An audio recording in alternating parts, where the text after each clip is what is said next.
Hola y bienvenidos a este espacio de entrevista de Protestante Digital. Mi nombre es Jonathan Soriano. 340 millones de cristianos sufren persecución en el mundo. A lo largo del año 2020, hasta 4.761 personas fueron asesinadas por causa de su fe cristiana. Estas son dos de las cifras que recoge el nuevo informe de la Lista Mundial de Persecución de 2021, que un año más ha elaborado la organización Puertas Abiertas y que ofrece también información detallada sobre las tendencias globales de persecución contra los cristianos. Para comentar y desarrollar más en profundidad estos datos de este nuevo informe, nos acompaña el director de Puertas Abiertas en España, Ted Blake, a quien saludamos y damos la bienvenida. Gracias, Ted, por acompañarnos. Hola, muy buenas. Gracias por la invitación. Como decía, un año más, Puertas Abiertas presenta unas cifras que muestran que la persecución religiosa contra los cristianos en el mundo no solo no es un hecho aislado ni puntual, sino que crece año tras año y además alcanza nuevos lugares en el mapa mundi. ¿Qué conclusiones sacáis, Ted, desde Puertas Abiertas de las cifras que habéis recopilado a lo largo de 2020? Pues, como bien has dicho, ya son 340 millones de cristianos que sufren niveles muy altos de persecución en todo el mundo. Y si lo limitamos a los 50 países principales, se reduce la cifra a más de 309 millones de habitantes. ¿Por qué esa diferencia de números? Porque nosotros hacemos un estudio de todos los países que puntúan de 0 a 100 más de 41 puntos en el índice de persecución, que sería lo que consideramos nivel alto de persecución. Y entonces, cuando empezamos la lista, hace casi 30 años, había 4 categorías de países. Ahora solo hay 2 categorías, extremo y muy alto.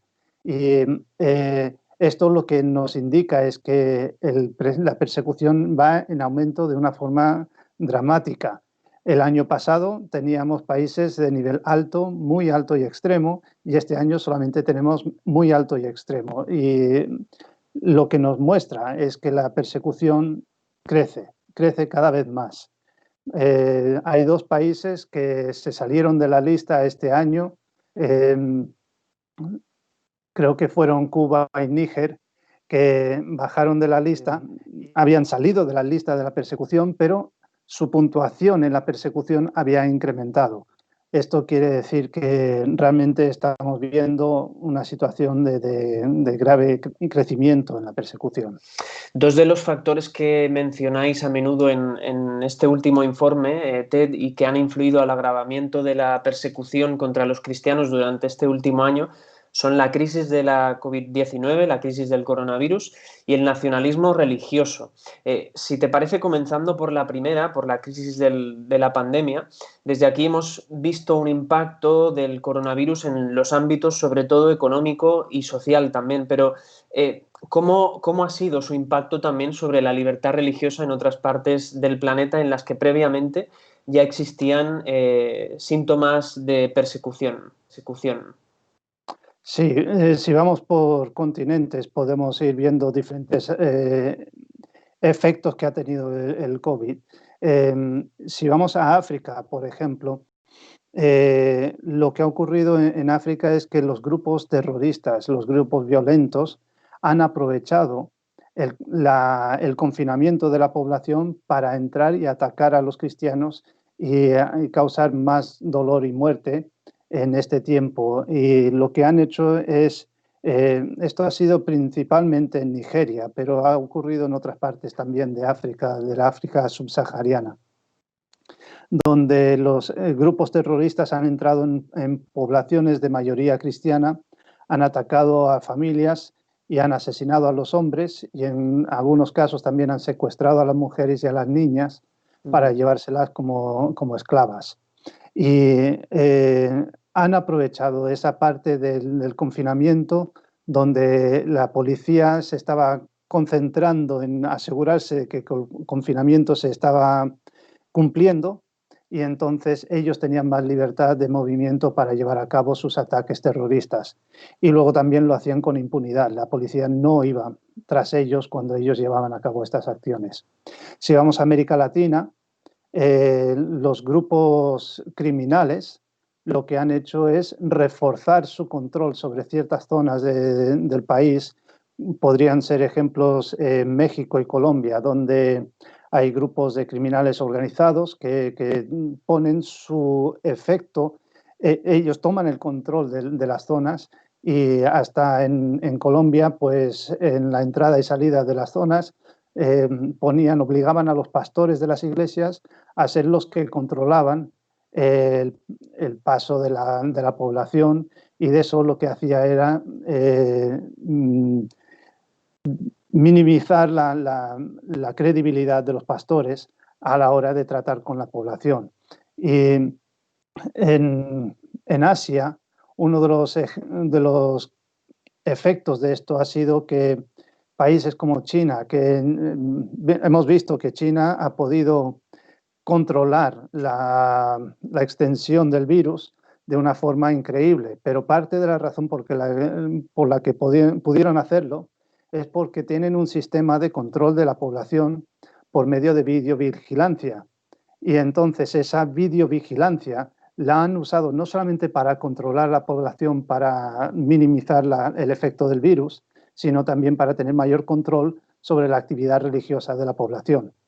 Y ya tienen cámaras instaladas en todas las iglesias que están registradas oficialmente para poder tener una visión clara de quiénes son los que están participando en las actividades de la iglesia.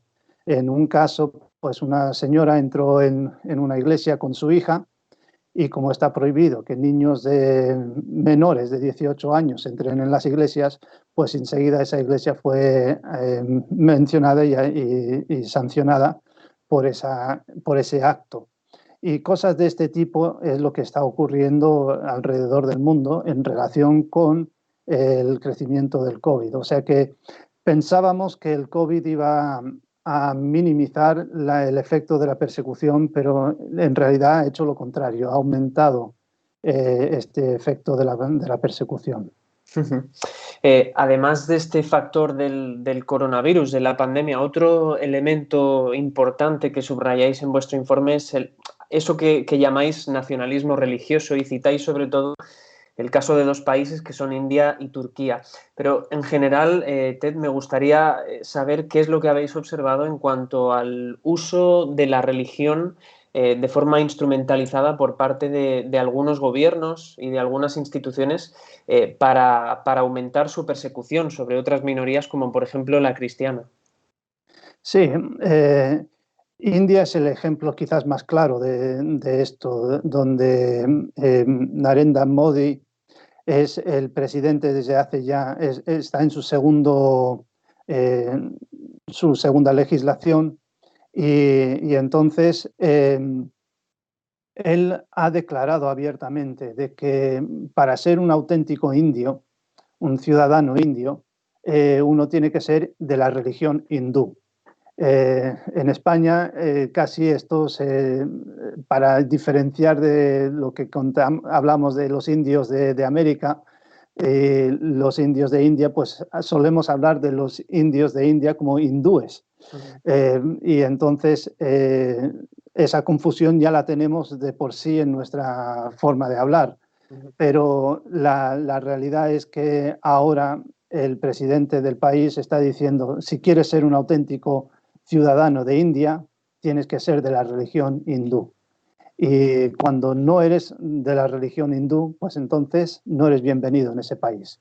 Y esto lo que hace es favorecer el acto de turbas que se levantan en contra de los cristianos y hacen actos violentos y atacan a iglesias, atacan a ciudadanos y causan diversos problemas para los cristianos en sus países. En este último informe también dedicáis un extenso apartado al análisis de cómo esa persecución ha ido adquiriendo una dimensión mayor y cómo también ahora afecta a sectores de la población que quizás anteriormente no afectaba tanto. Sobre todo os referís a las mujeres y a los niños.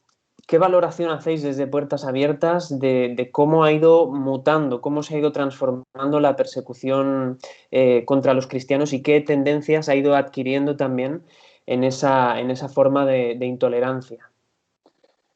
Sí, quizás puntualizar un poquito.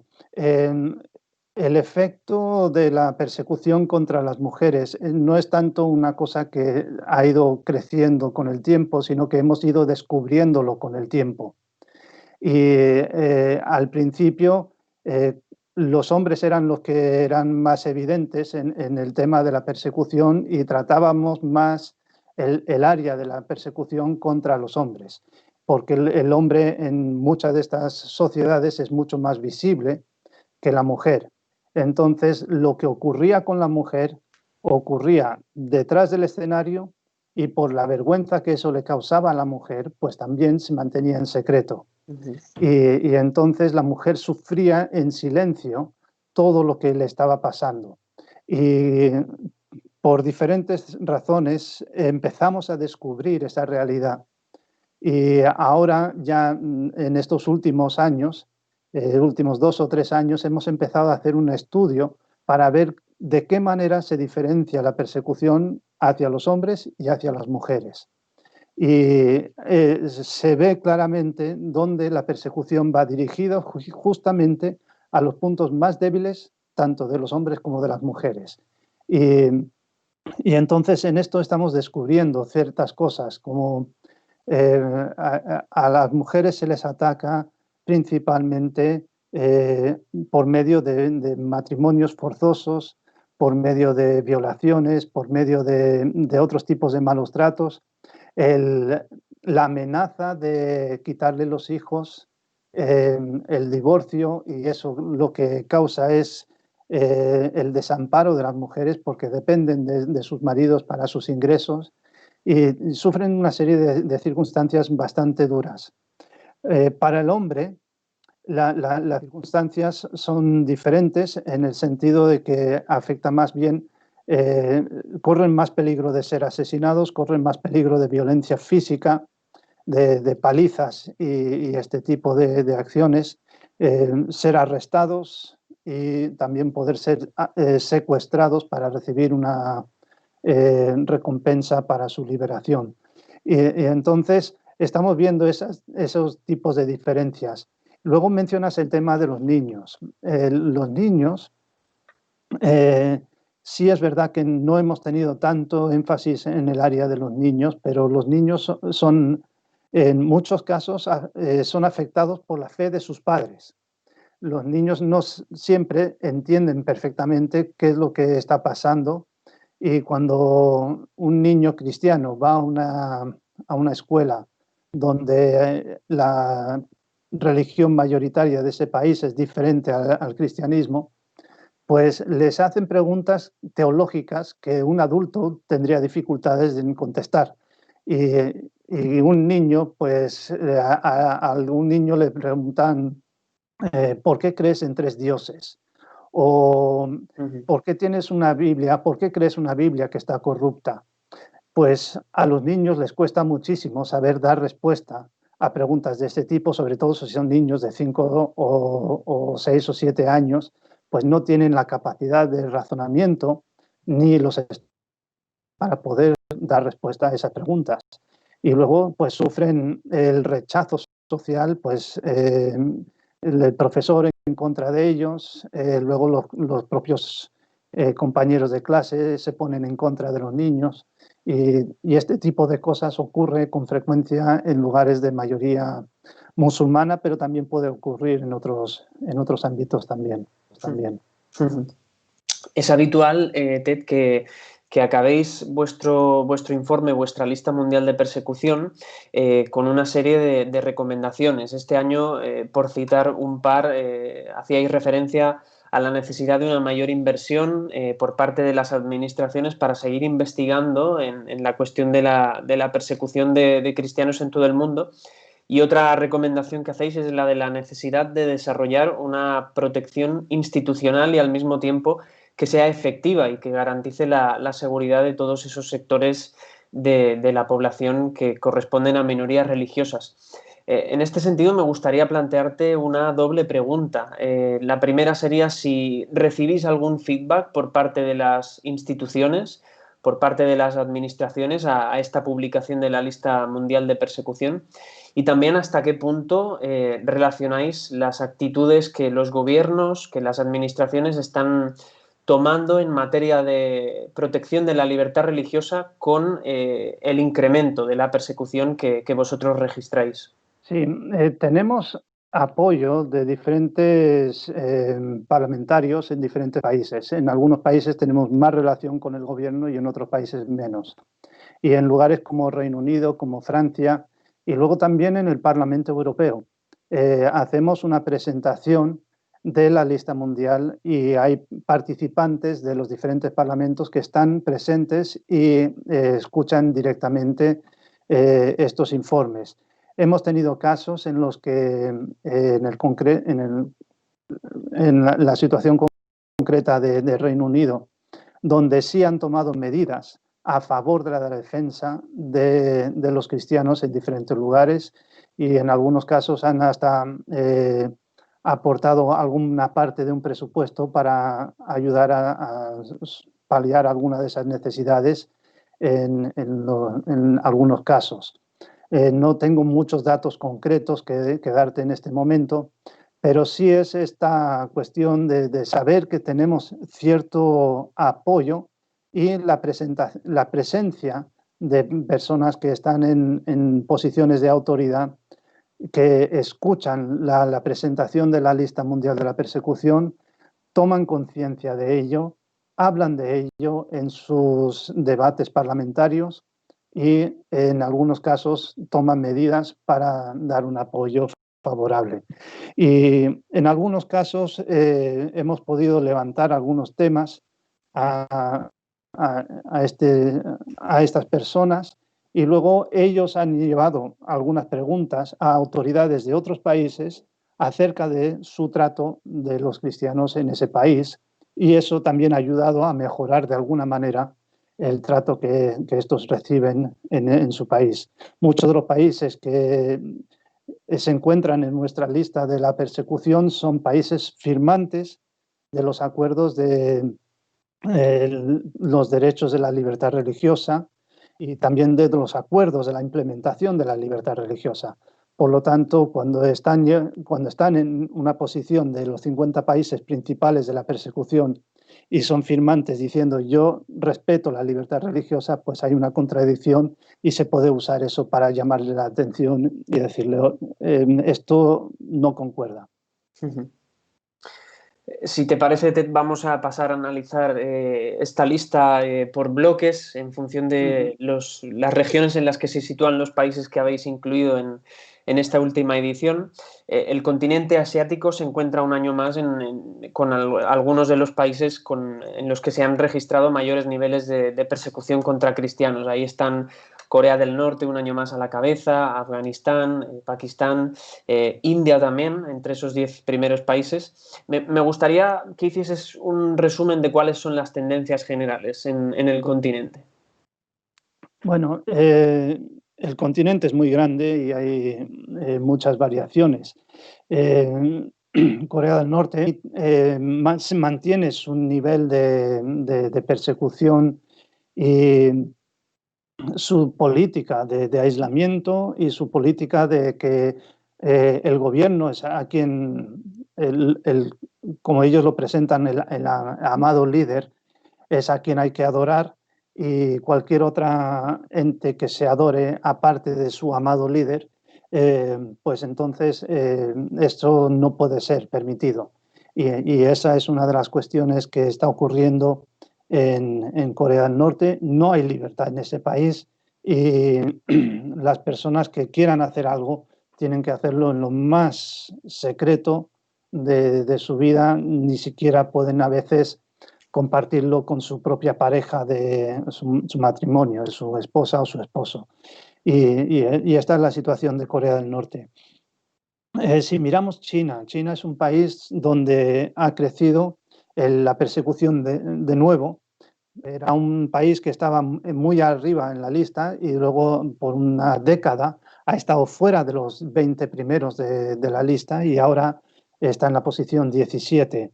Y en gran parte se debe a esto de lo que estábamos hablando antes, de la videovigilancia, el control sobre la población, pero también ha tomado una serie de medidas. El país que más lugares de culto que han sufrido ataques durante el año 2020 es precisamente en China.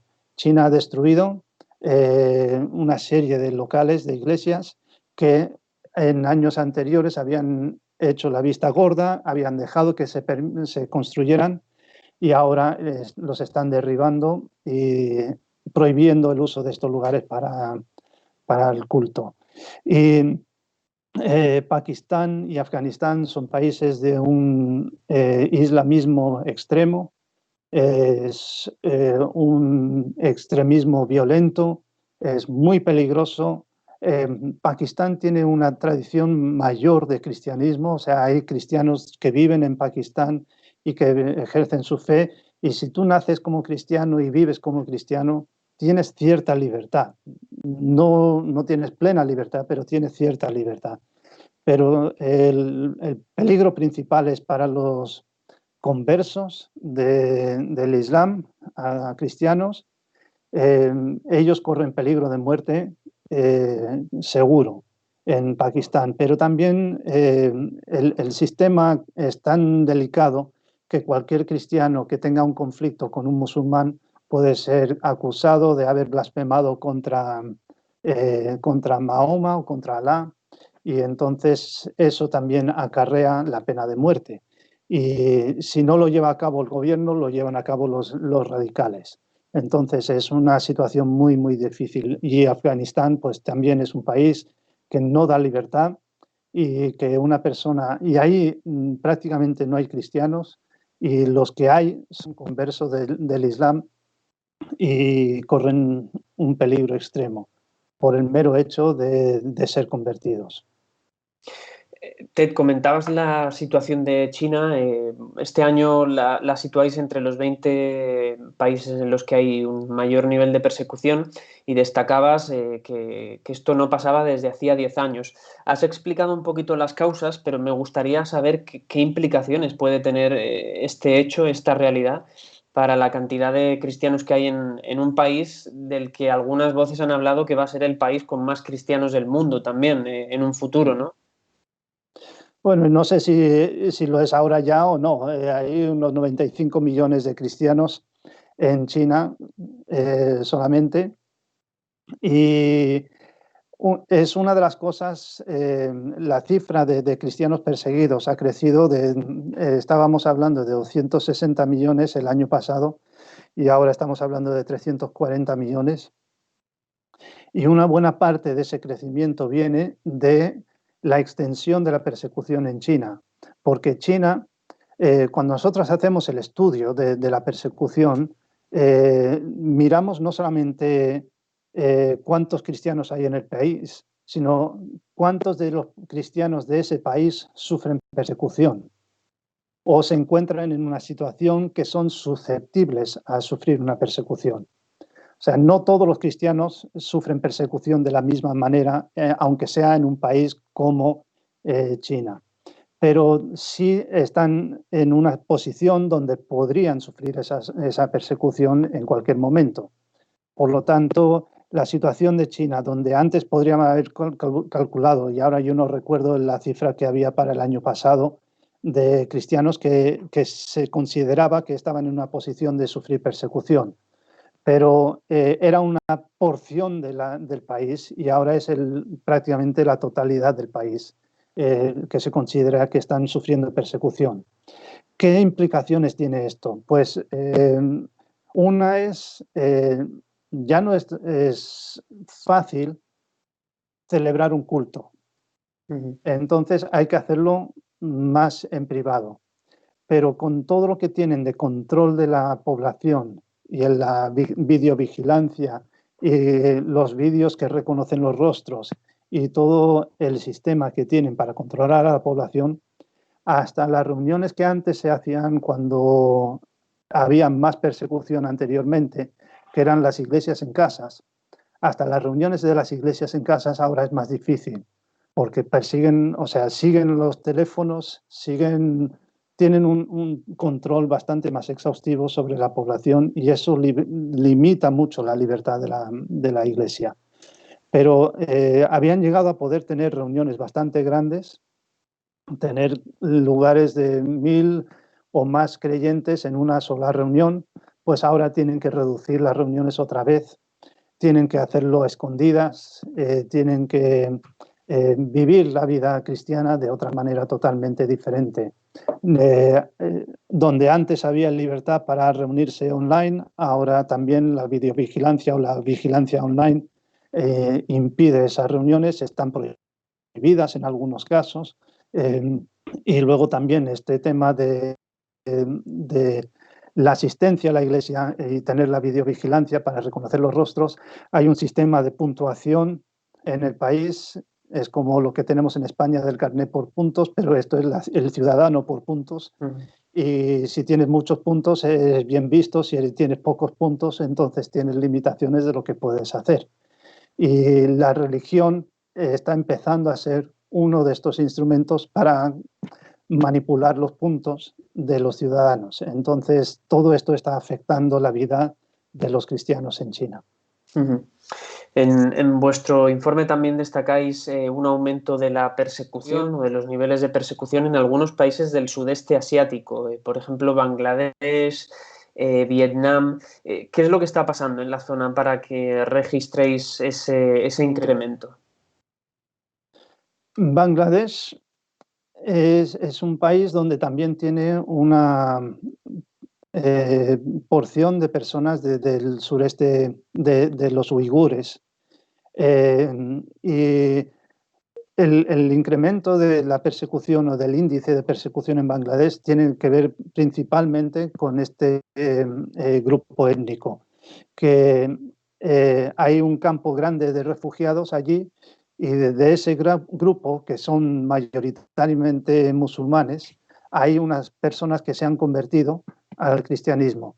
Y en un momento dado hubo un ataque contra esa comunidad y ha habido un evento bastante violento y ha habido personas que han muerto y demás. Y esto es la parte principal que ha aumentado la persecución en Bangladesh. Vietnam es un país que tiene todavía sus raíces comunistas y el comunismo es el principal motor detrás de la persecución en este país y sigue siendo lo que está ocurriendo allí. Ted, si te parece, pasamos a comentar ahora el bloque de África. Es un bloque en el que vosotros en el informe subrayáis que el 91% de los asesinatos de cristianos se han producido precisamente en el continente africano. O sea, ha sido un continente especialmente mortífero para los cristianos en el año 2020. Y una de las principales novedades, no solamente del continente africano, sino del resto, el conjunto en general de la lista, me atrevería a decir, es que Nigeria ha entrado entre los 10 países que registran un mayor incremento de la persecución. ¿Hasta qué punto crees tú que Nigeria es un ejemplo de la redirección de la violencia, en muchos casos yihadista, hacia el continente africano? ¿Hasta qué punto esa violencia se está redirigiendo, está dejando la zona habitual que ha sido Oriente Medio y está pasando a concentrarse en el África y en concreto en el África subsahariana? Hubo una conferencia de musulmanes en África y una de las cosas que declararon en esa conferencia hace algunos años era que querían que África fuera el primer continente mundial completamente musulmán. Y entonces no quieren limitar su influencia en la forma de islamizar los países a simplemente cuestiones de una... podemos usar la palabra evangelización en el sentido de conversión hacia el Islam. Pero también usan la violencia y la violencia la estamos viendo en Nigeria, está llegando a todas partes del país, donde el año pasado pues, se concentraba más en el norte. Este año estamos viendo que esa influencia de la violencia y de los ataques y de toda la desestabilización que está ocurriendo se está pasando hacia el sur también. Y el sur es donde está la mayoría de los cristianos. Estamos hablando de un país de casi 200 millones de habitantes y de esos casi 200 millones hay prácticamente mitad y mitad cristianos y musulmanes. Y la mayoría de los cristianos viven en el sur, la mayoría de los musulmanes viven en el norte, pero hay musulmanes en ambas partes, cristianos en ambas partes. Y lo que ha ocurrido es que la mayoría de la persecución ocurría en la parte del norte, donde había menos cristianos. Y gran parte de la razón por la que Nigeria se mantenía fuera de los 10 primeros de la lista era por la gran cantidad de cristianos en Nigeria que vivían en un ambiente libre de persecución. Pues ese ambiente está cambiando. Con el nuevo presidente, que ya lleva también 2 legislaturas, él está facilitando el incremento de la persecución en Nigeria. Y esto, pues, en el informe más amplio que tenemos acerca de Nigeria, se repite una y otra vez en el sur, pero también en el sur. O sea, en el norte, pero también en el sur. Y esta es una de las cosas que es novedosa este año allí. Mozambique es un país donde no teníamos historia de persecución y ahora ha habido cientos de ataques en la parte norte de Mozambique, que la región de Cabo Delgado, y también han muerto un gran número de personas en Mozambique. Luego estamos viendo la República Democrática del Congo, hay un grupo terrorista que está actuando libremente en el norte del país y también ha matado a cierta cantidad de personas allí. Luego hay países como Camerún, Níger y otros países que rodean la zona de Nigeria, que Boko Haram y los grupos afines a Boko Haram están así llevando a cabo también sus atentados terroristas en estos países para desestabilizar y crear esa situación donde pueden crear un entorno regido por la Sharia, que es lo que ellos quieren llevar a cabo.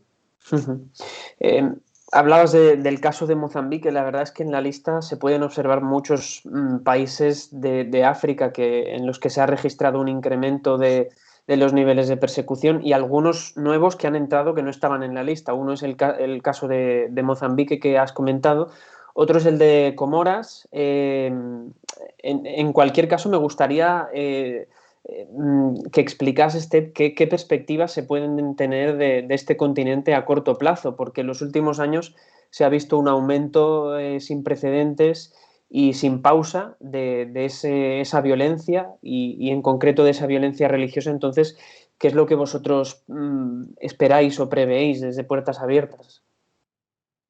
Es preocupante lo que estamos viendo y creo que es una confirmación de lo que dije antes, de que en su conferencia los militantes musulmanes que quieren convertir el continente africano en un continente netamente musulmán, lo que están buscando es extender el Islam, pero no de forma pacífica, sino de forma violenta.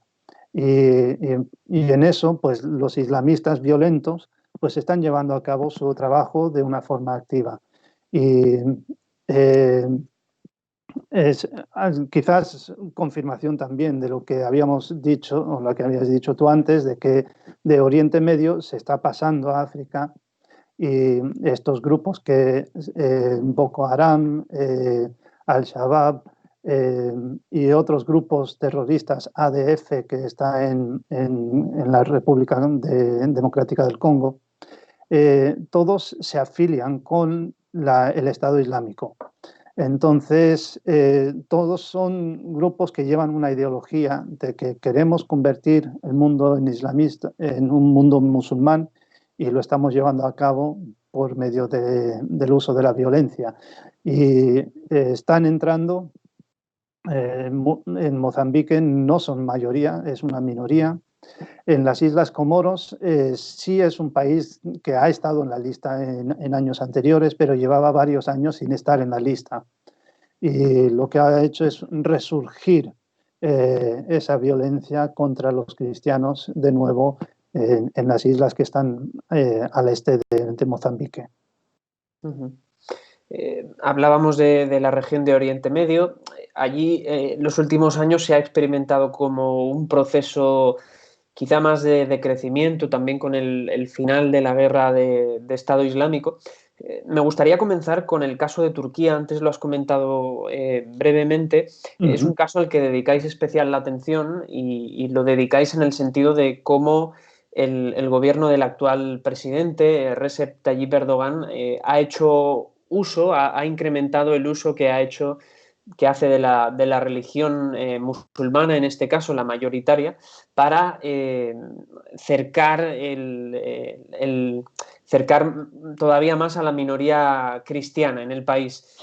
¿Cuál es la gravedad de esta situación en un país que tradicionalmente ha sido considerado como conexión entre el continente europeo y también el continente asiático? Sí, hubo un tiempo en el que parecía que Erdogan lo que hacía era jugar con doble baraja. Cuando hablaba con Europa, hablaba de libertad religiosa, hablaba de apertura, hablaba de tolerancia y tenía una cara frente a Europa. Y luego, dentro, en el interior de la casa, en Turquía, pues era más islamista. Llegó un punto, y creo que ese punto de inflexión fue ese fallido intento de golpe de Estado. Y a partir de allí hubo una radicalización de la posición de Erdogan y él empezó a tener una visión mucho más clara en cuanto al favorecimiento de la ideología musulmana y de esa militancia musulmana. Entonces, este año hay unos ejemplos muy claros de ese giro. Que vemos hay dos iglesias históricas que fueron cristianas en su tiempo. Luego, con la conquista de Turquía, pues esas iglesias cristianas fueron convertidas en mezquitas y luego con el tiempo fueron convertidas en museos. Uh-huh. Y ahora este año Erdogan ha decidido volver a convertirlas en mezquitas.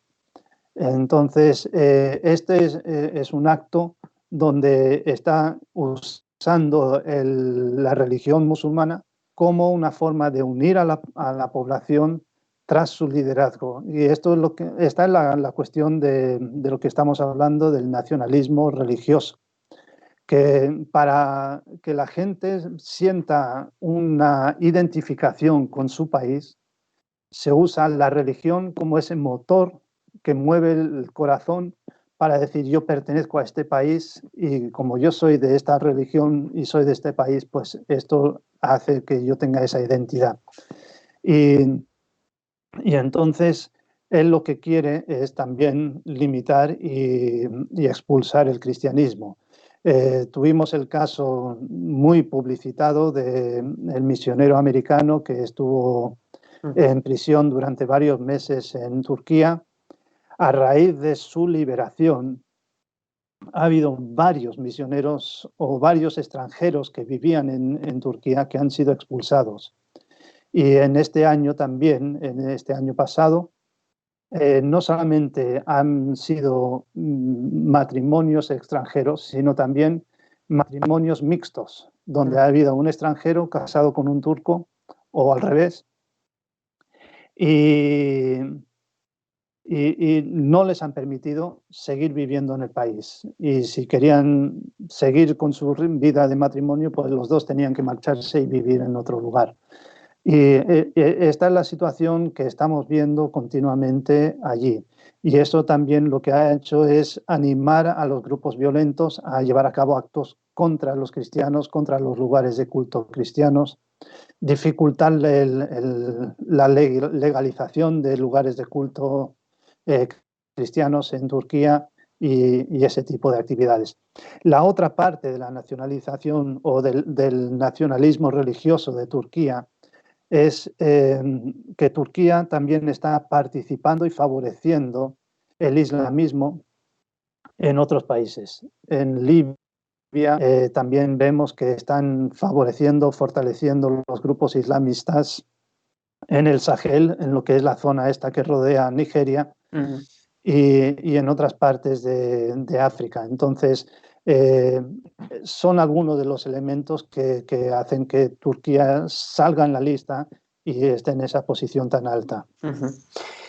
A lo largo sobre todo de la segunda mitad de 2020, hemos visto cómo algunos de los países que tradicionalmente estaban enemistados con Israel han firmado acuerdos de paz, han firmado la recuperación de las relaciones diplomáticas con Israel.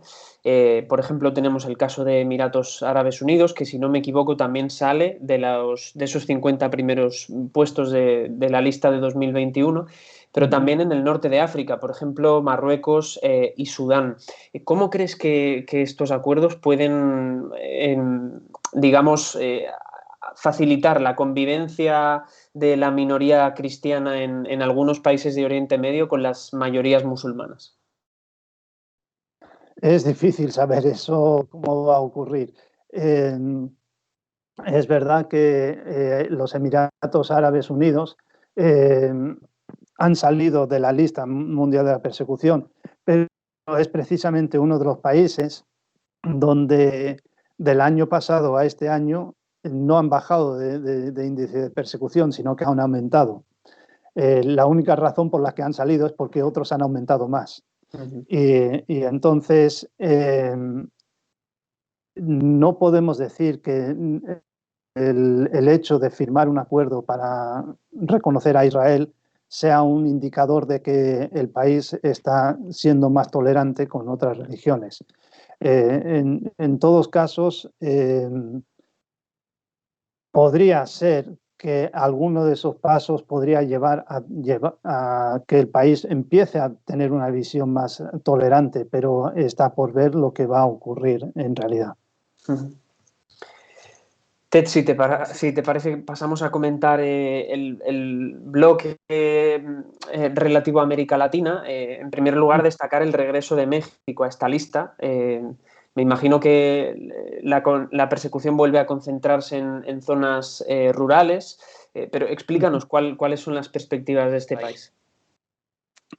Pues la situación de México siempre ha sido una situación de las zonas rurales, la parte más al sur del país, donde hay una mezcla de la religión con negocios turbios y el control de la población. Hay personas que tienen mucho dinero, mucho poder y tienen una gran parte de la población que están bajo su control y usan la religión, usan sus negocios de forma para controlar a la población en su país, en su zona. Entonces, cuando los cristianos van allí y hablan de una fe auténtica en Cristo y de que no hay que seguir esos rituales que ellos quieren que se sigan y que no es necesario entrar en estos negocios que son turbios y que no tienen por qué meterse en el narcotráfico y otras cosas más. Pues claro, los grandes caciques o los grandes criminales ven peligrar su negocio, ven peligrar su control sobre la sociedad y por lo tanto van directos a por los cristianos para impedir que ellos tengan esa influencia sobre la población que ellos están controlando. Y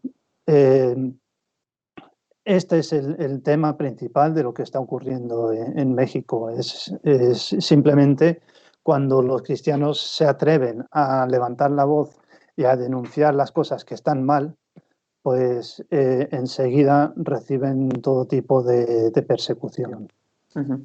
El otro país de Latinoamérica del que habláis en el informe es Colombia. Ha crecido significativamente los niveles de persecución a lo largo del último año. Lo atribuís también en parte a ese fracaso, por decirlo de alguna forma, del proceso de paz entre las guerrillas y el gobierno.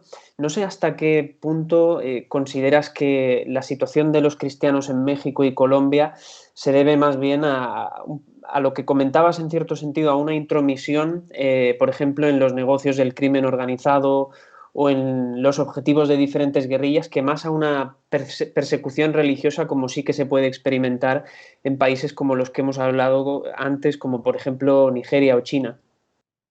Sí,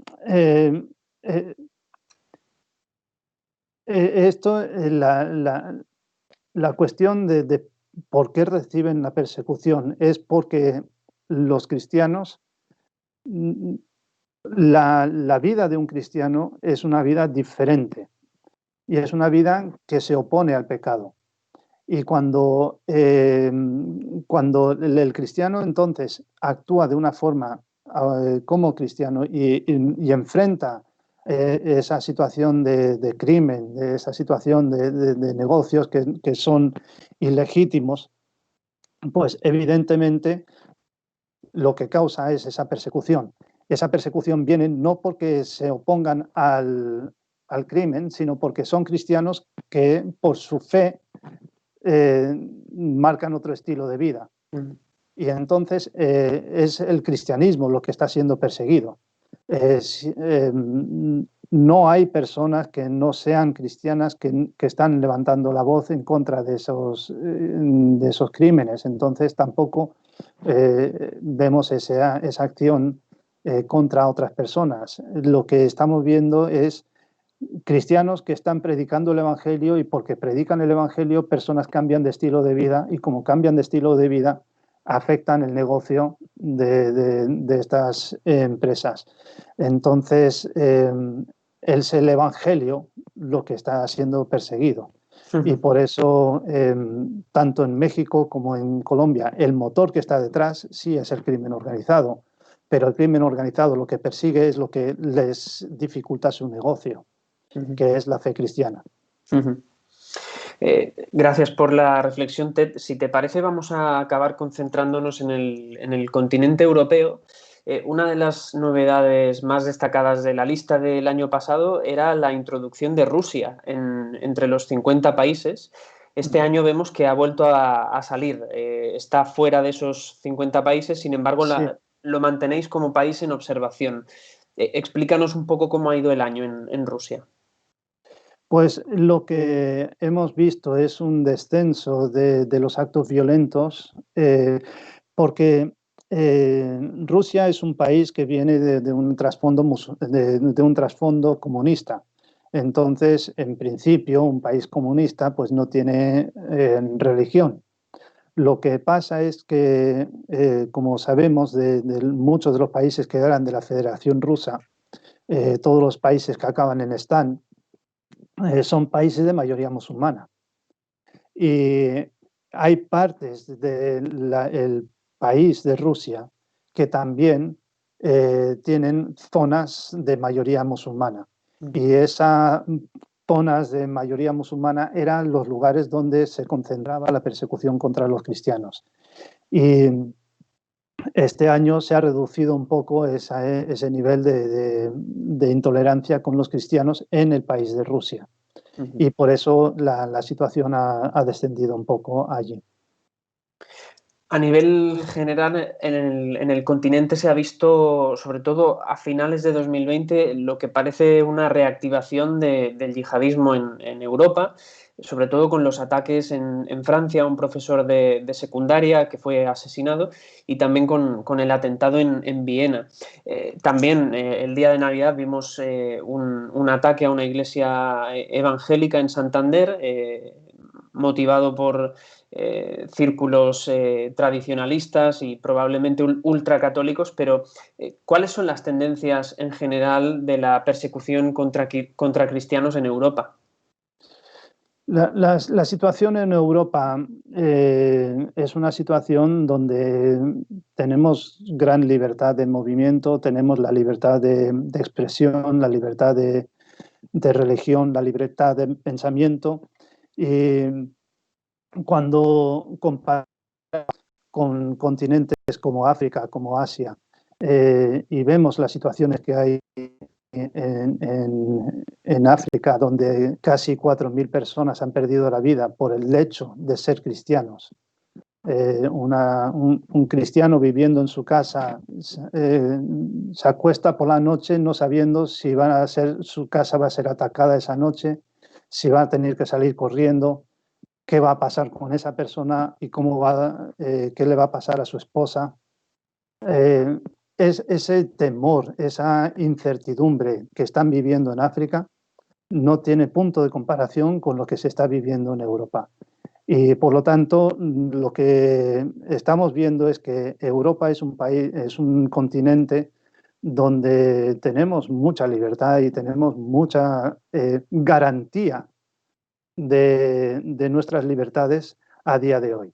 Entonces, no es la preocupación principal de nuestra organización, porque por lo que nosotros trabajamos, por lo que nosotros nos movemos, es por estar allí donde las personas sufren más por la persecución. Este es el principal motivo de crear la lista mundial de la persecución. Es saber dónde están más necesitados los cristianos para poder estar allí y ayudarles a ellos y ayudarles a ser fuertes y a mantenerse firmes en medio de una tormenta terrible de la persecución que están viviendo. Y por eso pues queremos concentrarnos en esos lugares y no dar tanta importancia a algunos incidentes que ocurren en países europeos.